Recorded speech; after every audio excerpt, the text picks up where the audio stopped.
Basically আমরা এটার second way of এস্টিমেশনটা cover করছি, যেটাকে আমরা বটম আপ অ্যাপ্রোচ বলার চেষ্টা করছি। এটা বেসিক্যালি নিচ থেকে উপরে উপরে আসতে থাকবে। তার মানে প্রথমে ওই যে ডাব্লিউবিএসটা ক্রিয়েট করার মতো, তার মানে এটা একটু সময় বেশি লাগে, খরচ একটু বেশি হয়, কিন্তু এইটা ভেরি ভেরি রিয়েলিস্টিক, এবং এইটা দিয়ে যদি করেন তাহলে আপনার ওই যে আমরা ধরে রেখেছিলাম না, যা এস্টিমেট করেছি তার আর 95% গুলোকে এরকম হায়ার চান্স অফ মানে meeting the estimated cost and time, ওইটা আসলে বেশ আপনার জন্য ভালো হয়। তো এটা সময় বেশি লাগলেও দিনের শেষে এটা আসলে পেজ অফ। তো আমরা সেটা করার চেষ্টা করি। এখানে তিনটা অপশন আছে, টেমপ্লেটস এর কথা আছে আর রেশিও, এই দুটাই আমরা ফোকাস করব। মাঝখানে যে প্যারামেট্রিকের কথা বলা আছে এটা মূলত আপনারা টপ ডাউন অ্যাপ্রোচে দেখেছিলেন, যেটাকে রেশিও, ওই যে ঐকিক নিয়মের মতো যে ছোটখাটো জিনিসটা, ওই একই ওইটাকে ফলো করে, এই জন্য এটাকে বাদ দিচ্ছি। এখানে বেসিক্যালি আমরা দুইটাকে দেখার চেষ্টা করব। তো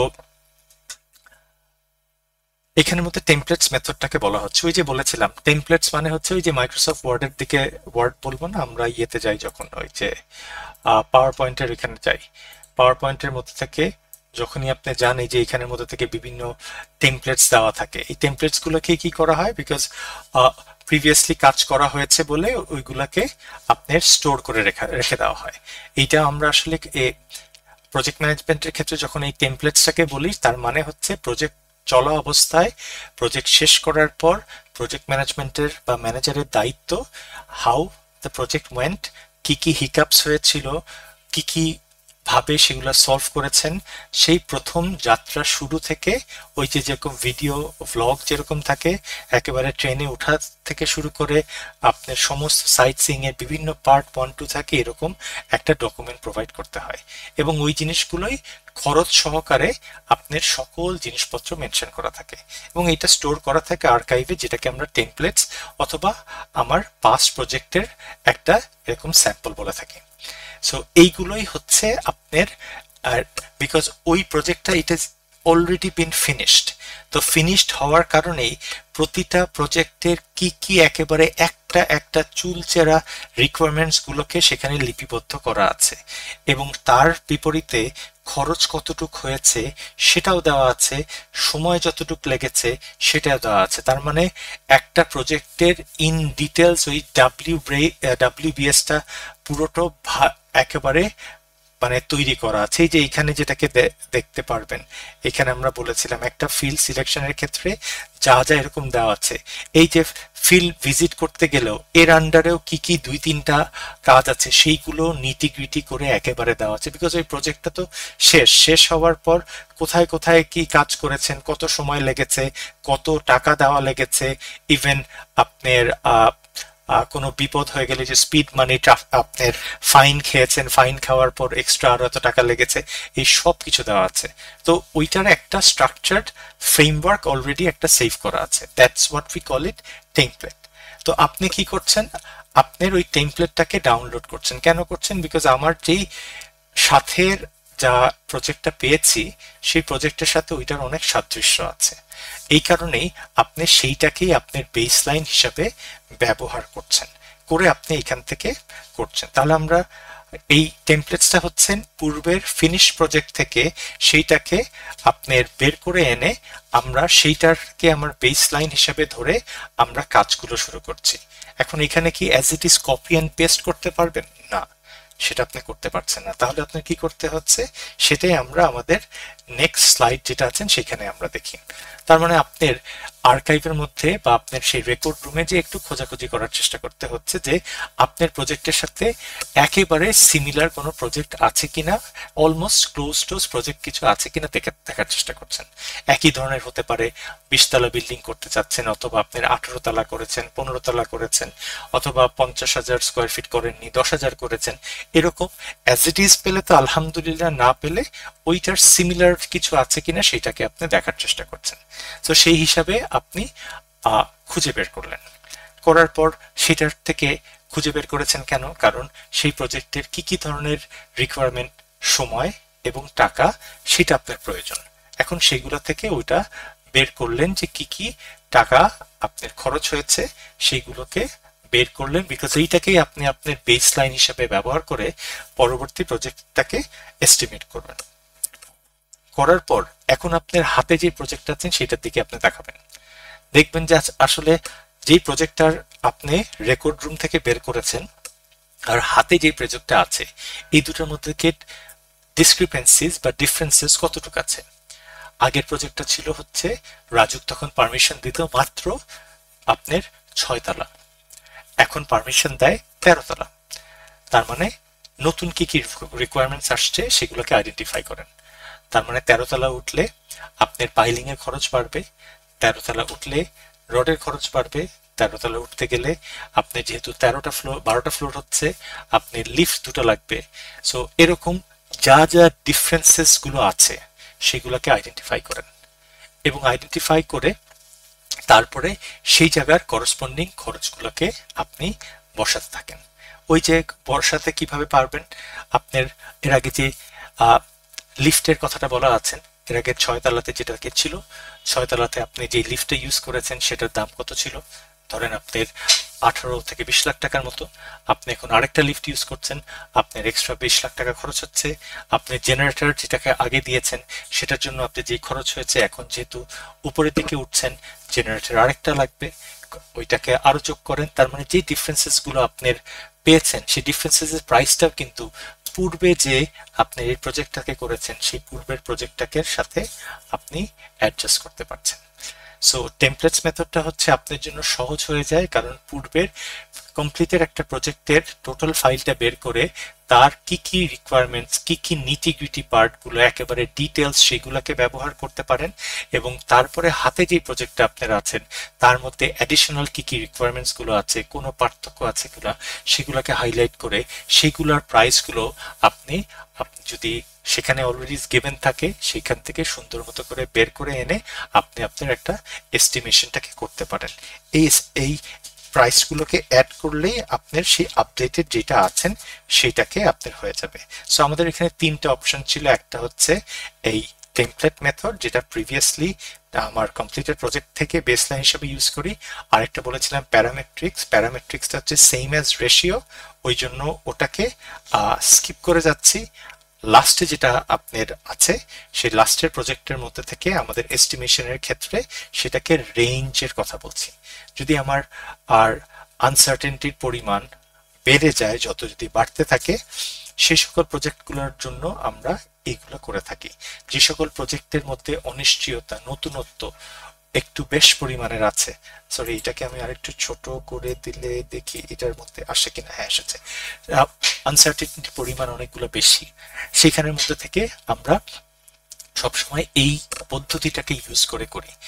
এটা কিন্তু একজন মানুষ দিয়ে আসলে করে না, বাট আমরা সেখানে মাল্টিপল গেসেস গুলোকে নিয়ে আমরা করার চেষ্টা করি। এখন এইটা অপারেশনস ম্যানেজমেন্টে পার্টের ক্ষেত্রে আপনারা ম্যাথস দেখেছেন, সেখানে আমরা বিভিন্ন গেসেস গুলো নিয়ে থাকি। এখন এটা আমরা কিভাবে করি, যেই কাজগুলো আমার ভেরি আনসার্টেন, যেটা আমরা করতে গিয়ে বিপদের মানে এগুলো পূর্বে করা হয়নি, এই কারণেই আমার এস্টিমেট যে করবো এস্টিমেটটা তো ভুলও হতে পারে।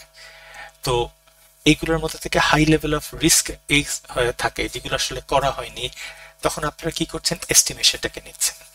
এস্টিমেশনটাকে নিতে গেলে এখানে আমরা 3টা ভ্যালু আমরা নিয়ে থাকি। একটা হচ্ছে দেখবেন অপটিমিস্টিক, মোস্ট লাইকলি আর পেসিমিস্টিক। অপটিমিস্টিক মানে হচ্ছে সবসময় বলা হয় যে he is a very optimistic guy, সবসময় বলে না হবেই। পেসিমিস্টিক ধর হবে না, হ্যান্ড টাইপ খুব নেগেটিভ কাইন্ড অফ পার্সন বলা হয়। সো আমাদের এইখানের মধ্যে তো পজিটিভ এন্ড নেগেটিভ আমরা ধরছি না, এখানে আমরা কি করছি, অপটিমিস্টিক মানে হচ্ছে যেখানের মধ্যে থেকে সবচেয়ে দ্রুততম মানে হচ্ছে বেস্ট পসিবল টাইমে কাজটা করতে পারেন। শর্টেস্ট টাইম হতে পারে আপনি 3 দিনে করে ফেলতে পারছেন। মোস্ট লাইকলি বা অ্যাভারেজ টাইমটা মানে হচ্ছে যে স্যার আমরা ধরেন আপনি সবচেয়ে তাড়াতাড়ি কতদিন করতে পারেন, 3 দিনে করে ফেলতে পারেন, বাট মোস্টলি আমরা স্যার 5 দিনের মধ্যেই করে ফেলি। সো অন অ্যান অ্যাভারেজ গড় পড়তাতে 5 দিন আমরা করে ফেলি। আর পেসিমিস্টিক ওই যে নেগেটিভ মানুষে বলেছিলাম, এই জায়গাতে পেসিমিস্টিকটা হচ্ছে সবচেয়ে লম্বা বা সবচেয়ে বেশি সময় বা লংগেস্ট টাইমটা নিয়ে কতদিন করেন। সবচেয়ে আমরা বলেছিলাম যে অপটিমিস্টিক সবচেয়ে তাড়াতাড়ি কোনো ডিলে টিলে ছাড়া আপনি 3 দিনের মধ্যে করে ফেলেন, অ্যাভারেজ মোস্টলি আমরা 5 দিনের মধ্যে করে ফেলতে পারি। আর যদি ধরেন এই যে শনিবার শুক্রবার শনিবার পড়ে যায়, তাহলে তো স্যার আমাদের 8 দিন 9 দিন লেগে যেতে পারে।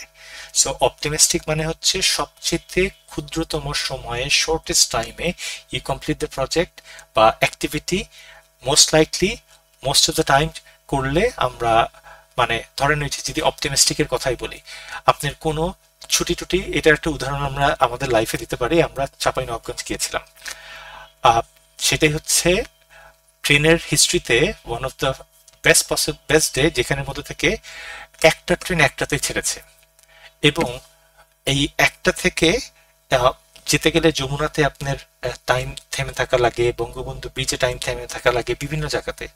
ওই দিন কোনো জায়গাতেই আপনার থেমে থাকা লাগে নাই।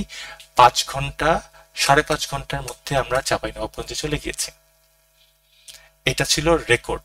তার মানে হচ্ছে উইদাউট এনি ডিলে, কোনো জায়গায় থামা লাগে নাই, 5.5 ঘন্টার মধ্যে আমরা চলে গিয়েছি। বেস্ট শর্টেস্ট টাইম পেয়েছি। মোস্টলি কতক্ষণ সময় লাগে? 6.5 ঘন্টা 7 ঘন্টার মতো সময় লাগে।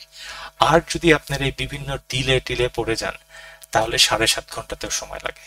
সো এইটাই হচ্ছে অপটিমিস্টিক, কোনো ডিলে ছাড়া, it's your lucky day, you completed the task with the shortest possible time, এইটার। সো আমাদের মোট 6টা ভ্যালু নেওয়া লাগে, এবং যেটা অ্যাভারেজ যেহেতু ভ্যালুটা আসে সেখানের মধ্যে থেকে, তার মানে আমরা অনেকগুলো টাইমগুলোকে নিয়ে সেটার একটা গড়পড়তা করি বলেই আমরা এই মোস্ট লাইকলি বা অ্যাভারেজ টাইমটাকে হাইয়েস্ট প্রায়োরিটি দিব। আমাদের 6টা ভ্যালু লাগে, এর মধ্যে থেকে সবচাইতে শর্টেস্ট টাইমে, যেটাকে অপটিমিস্টিক টাইম বলছি, যেটাকে ও দিয়ে ডিনোট করছি, সেটাকে আপনি হয়তো রেকমেন্ড করলেন 7 দিন লাগতে পারে, সবচেয়ে তাড়াতাড়ি সময়। অথবা আমরা একটু আগে বললাম 5 ঘন্টার মধ্যে, 5.5 ঘন্টার মধ্যে আমরা চাঁপাইনবাবগঞ্জ চলে গিয়েছি, সবচেয়ে আর্লিয়েস্ট টাইমে। দ্যাট ইজ, তাহলে ও হবে 5 hours 30 minutes। এম মোস্ট লাইকলি সবাই সবসময় গড়পড়তাতে 6.5 ঘন্টাতে যায়, তার মানে 4-এর সাথে আপনি 6.5 hours গুণ দিবেন। আর পেসিমিস্টিক সবচেয়ে ডিলে হলে 7.5-8 ঘন্টাও লেগে যায়, তার মানে এখানে 8 হবে। এই 3টা টাইমটাকে নেওয়ার পর যে এই সামেশনটা আসবে সেটাকে 6 দিয়ে ভাগ করবেন, কারণ এখানে 6টা টাইমকে কনসিডার করছেন। অপটিমিস্টিক সবচাইতে শর্টেস্ট টাইমটাকে কনসিডার করছেন, সবচাইতে ডিলে টাইমকে কনসিডার করছেন 1, 1, 2, আর অ্যাভারেজের সেটাকে হাইয়েস্ট প্রায়োরিটি দিচ্ছেন 4। তার মানে 6টা টাইমটাকে 6 দিয়ে ডিভাইড যখন করছেন, যেই টাইমটা আসবে সেইটাই হবে সেই কাজের এস্টিমেটেড টাইম। এটা যেরকম টাইমের ব্যাপারেও হবে, এটা সেরকম কস্টের ব্যাপারে হবে। আমরা রেঞ্জ এস্টিমেশন সেই সকলগুলোর ব্যাপারে করি যেটার মধ্যে টাইমটা আমার কাছে একটু আনসার্টেন, অনিশ্চয়তার পরিমাণটা বেশি। সেই কারণেই আমরা চোখ বন্ধ করে একেবারে সেই প্রিভিয়াস, আমার কাছে ওরকম ডেটা নাই, আমরা গেস এস্টিমেট করে বিভিন্ন আপনার ভিউ পয়েন্টসটা নিয়ে তখন আমরা সেটাকে ইউজ করে আমরা বের করার চেষ্টা করি। সেটা সময়ের ক্ষেত্রেও, সেটা টাইমের ক্ষেত্রেও আমরা করে থাকি। তো আমরা তো এতগুলো দেখলাম, 3টা 6টা, তাহলে আসলে কোনটা করা উচিত? এখন বলা হয়েছে বেস্ট অ্যাপ্রোচ হচ্ছে হাইব্রিড অ্যাপ্রোচ, মিক্সড অ্যাপ্রোচের কথা বলা হয়েছে। সো প্রথমে কি করতে বলা হয়েছে? আপনি আগে যখনই প্রজেক্টটা আপনার কাছে সম্ভাব্য একটা লিস্ট আসবে, তখন উপর থেকে দেখে একটা এস্টিমেশন করার চেষ্টা করেন। এখন সেই জায়গার মধ্যে থেকে তখনই তো বাছাই করতে পারবেন কোনটা রাখবেন কোনটা রাখবেন না, কোনটা আপনার জন্য ফিজিবল হবে, পরবর্তী স্টেপে যেতে পারবেন না। যেগুলা নিয়ে যেতে পারছেন পরবর্তীতে, তখন ডাব্লিউবিএস আরো ছোট ছোট করে ভাঙেন। এখন আপনার সময় এসেছে আরো ডিটেল, বিকজ আপনি 15টা থেকে এই 4টাকে পিক করেছেন, এখন এই 4টার ডাব্লিউবিএসটাকে বের করেন। এই ডাব্লিউবিএসটা বের করে সেই কস্টগুলোকে আস্তে আস্তে আস্তে পাইল আপ করার চেষ্টা করেন, করে তার বিপরীতে আপনার কি ধরনের খরচ হবে সেগুলোকে আপনি বের করার চেষ্টা করেন। সো আমরা দুটারই সংমিশ্রণ ইউজ করি। এখন অপশন তো দেখলাম 1, 1, 2, টপ ডাউন বটম আপ। এখন এটার আমার সময় বেশি লাগে, খরচও বেশি লাগে, কোনটার রেজাল্ট ভালো হয়, কোনটার রেজাল্ট একটু একটু খারাপ হয়, তাহলে প্রিভিয়াস রিসার্চ থেকে ওরা যেটাকে বের করেছে সেটার একটা রিফ্লেকশন এইখানে আসে। টপ ডাউন অ্যাপ্রোচটাকে বলা হচ্ছে ওই যে উপরের দেখা, যখন আপনার হাতের প্রজেক্টটাকে আছে ওইটার জন্য আপনি কোনটা রাখবেন কোনটা রাখবেন না এই ধরনের জিনিসপত্র নিয়ে ইনিশিয়াল স্টেজে আপনাকে করতে বলা হয়েছে। এবং বটম আপটা প্রয়োজন পড়ে সেখানে আরো একেবারে মোর রিয়েলিস্টিক অ্যাকুরেট, সেই জন্য আপনার প্রয়োজনটা পড়ছে। আপনার খরচের ক্ষেত্রে আপনার এটা টপ ডাউনটাকে অ্যাপ্লাই করে যদি আপনার কস্টের কথা বলেন, সেখানের মধ্যে থেকে আপনার প্রজেক্টের যে খরচ তার থেকে 1/10 to 3/10 এর মধ্যে থেকে বলছে। আপনার এই ডাব্লিউবিএসটাতে দেখেছেন সেখানের মধ্যে থেকে ডাব্লিউবিএসটা যেহেতু তৈরি করতে হয়, একেবারে ডিটেল তৈরি করতে হয়, সেখানের মধ্যে থেকে কিন্তু দেখবেন আপনার বটম আপের খরচটা বেশি, কারণ বটম আপে অনেক কিছু বের করতে হয়, অনেক সময় দিতে হয়। যেহেতু সময় আপনার দিতে হচ্ছে, সেই ক্ষেত্রে কি আমার অ্যাকুরেসি কি বাড়ছে বা কমছে? বটম আপের নিচে দেখেন সেখানের মধ্যে থেকে আপনার রেঞ্জটা কত, 10% -10 থেকে +30 কথা বলা হচ্ছে। আর অ্যাকুরেসি -20 থেকে, তার মানে আপনি 100 টাকা যদি এস্টিমেট করেন দেন সেই ক্ষেত্রে আপনি দেখবেন 80 টাকাও আপনার লেগে যেতে পারে, আবার 160 টাকাও লাগতে পারে যদি আপনি টপ ডাউন অ্যাপ্রোচটাকে ইউজ করেন। তার মানে টপ ডাউনে আপনার ভেরিয়েশনটা অনেক বেশি। আপনার কমলে 20% আপনার খরচ, 100 টাকা ধরলে 20% কম হতে পারে, আবার কিছু ক্ষেত্রে দেখা গিয়েছে যা এস্টিমেট করেছেন তার থেকে 60%, 160 টাকাও আপনার খরচ হয়েছে। ওয়ারেজ আপনি যদি বটম আপের ক্ষেত্রে দেখেন, তার মানে তার রেঞ্জটা হচ্ছে -10 থেকে +30। তার মানে 100 টাকা ধরলে আপনার সেখান থেকে 90 টাকা আসতে পারে, আবার 130 টাকাও আসতে পারে। তার মানে এই ডিসক্রিপেন্সিজ এর রেটটা আপনার কম। এখন আপনি তখন বলবেন দুইটাই তো আমার বেশি আসছে। প্রথমেই বলা হয়েছিল ডিসক্লেমার, এই এস্টিমেশন ফোরকাস্টিং এ ভুল হবেই, এটা জেনে মেনে আপনার আগাতে হচ্ছে। এখন আমরা আল্লাহর নামে না ছেড়ে দিয়ে আমরা এই সিস্টেমেটিক ওয়েগুলোকে অ্যাপ্রোচ করার চেষ্টা করি, সো দ্যাট আমার জানি ভুল হবে যেন, কিন্তু ভুলটা যেন কম হয়। সো এই দুইটা অ্যাপ্রোচই আপনার আছে, যেটা ইনিশিয়াল স্টেজে প্রজেক্টগুলোকে 100-150 থেকে ট্রিম ডাউন করার জন্য আপনার অবশ্যই এই টপ ডাউনগুলোকে আসলে ইউজ করা হয়।